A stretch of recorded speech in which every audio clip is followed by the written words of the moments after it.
All right, let's go on a journey back in time.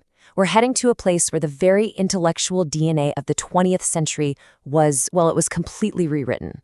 This is the story of the Eranos conferences, and believe me, it's an event that secretly shaped the world we live in today. You know, when you think about the 60s counterculture, what comes to mind? Big festivals, right? Well, I want you to forget all of that for a minute, because the real story, the real seed, was planted decades earlier. And it wasn't at some loud festival, it was at a quiet, incredibly intense gathering of minds, in a beautiful, sun-drenched Swiss garden. And this gathering, it had a very specific, very profound purpose. They called it a banquet of the soul. The name itself, Eranos, it kind of tells you everything you need to know. It's actually a Greek word for a type of banquet or feast. But here's the twist. Every single guest was expected to bring something to the table. And no, not food, but a contribution of the soul. You know, an idea, a new theory, a piece of some much, much larger puzzle. So, who was at the head of this table? None other than Carl Jung.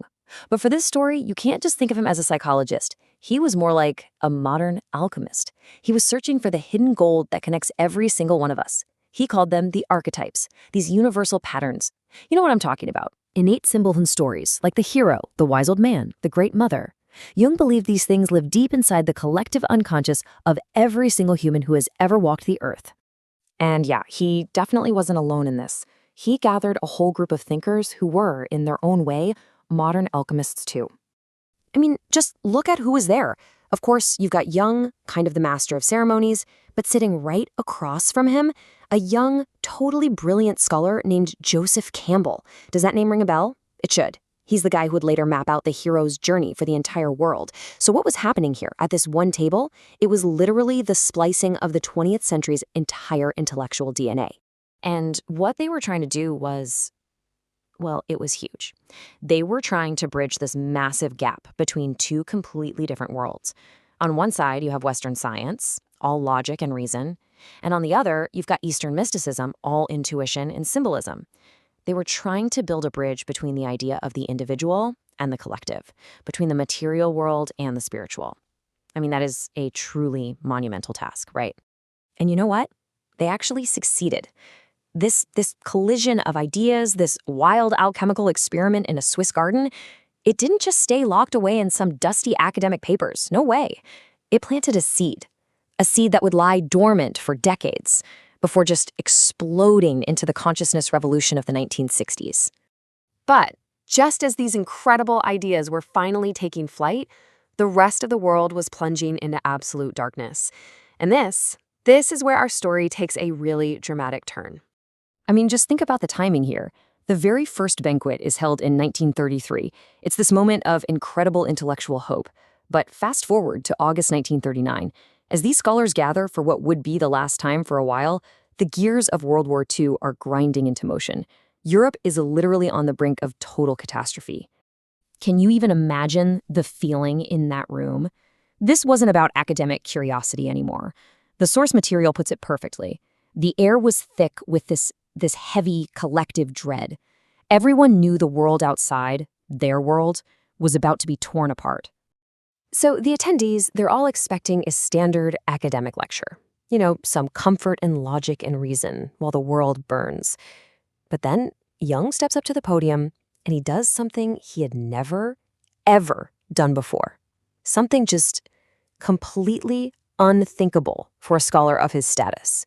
He threw away his notes, just tossed them aside, and he just started speaking for hours. He completely improvised what became less of a lecture and more of a sermon. And he didn't talk about politics, he didn't talk about the coming war, he talked about rebirth. He reached deep into Islamic mysticism and told this ancient story of Al-Khidr, the verdant one. And in the story, this figure finds the legendary water of life, not in some beautiful paradise, but in a place of utter darkness. So, what was the point of all this? This is crucial.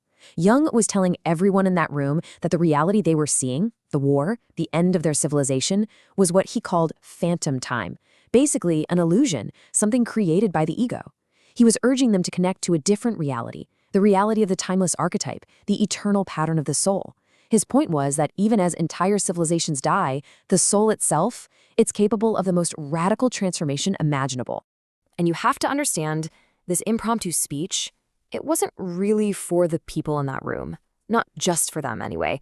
It was like a message in a bottle being carefully packaged for a future that he wasn't even sure would exist. So yeah, what was happening here was so much more than a speech. You could almost call it a kind of psychological exorcism. Right at the moment of the world's greatest darkness, Jung was lighting a single candle. He was holding up one small, defiant light against a storm he knew was about to consume an entire continent. And really, that's the ultimate takeaway here. What happened in that room in August 1939 was the planting of a seed of consciousness. But it was a seed that would have to wait, buried deep in the soil of a war-torn world for decades before it could finally grow. And it really makes you wonder, doesn't it? What other seeds, planted in our own moments of crisis, are just waiting to bloom right now?